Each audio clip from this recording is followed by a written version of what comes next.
In early 2018, India reeled under the revelation of massive fraud at Punjab National Bank by Nirav Modi and his uncle Mehul Choksi.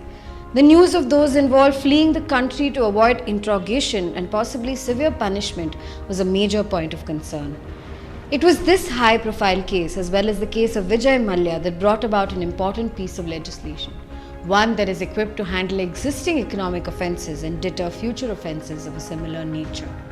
In a matter of months, the Government of India introduced a draft bill, promulgated an ordinance, and later pushed for the Fugitive Economic Offenders Bill 2018 to be passed both in the Lok Sabha and the Rajya Sabha.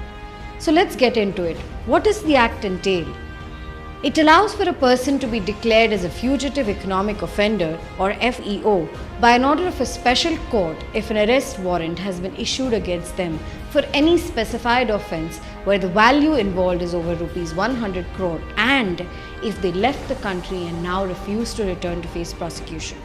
The special court requires the person to appear at a specified place at least 6 weeks from the issue of notice. Proceedings would be terminated if the person shows up.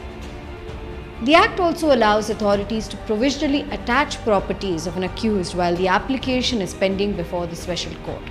Upon declaration as a fugitive economic offender, properties of a person may be confiscated and vested in the central government free of encumbrances. As of March 2018, the Ministry of External Affairs has said that over 30 business persons under investigation by the CBI and the ED had absconded to avoid facing prosecution before Indian courts. The Act has provided enforcement agencies with the right tools to tackle fugitive economic offenders with considerable assets in India. Take the case of Mallya, who fled the country in 2016 and has been ordered to be extradited to India by UK courts. The multi-pronged approach for Mallya by the Modi government, from launching extradition proceedings against him to the successful bid by Indian governments to freeze his assets in UK, and is being complemented by the provisions of the Fugitive Economic Offenders Act 2018. A special court that heard cases under the Prevention of Money Laundering Act issued summons to Mallya asking him to appear before it by 27th of August 2018 or face consequences under the Fugitive Economic Offenders Law.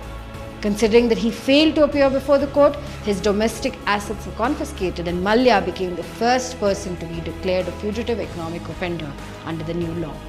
Given his extradition is now certain and his assets estimated to be worth around rupees 13,500 crore has been seized by the Enforcement Directorate, Mallya has no option but to face courts in India. The Fugitive Economic Offenders Act 2018, enacted by the Narendra Modi government, is both deterrent to future offenders and a strong tool to hold accountable those offenders who chose to run away.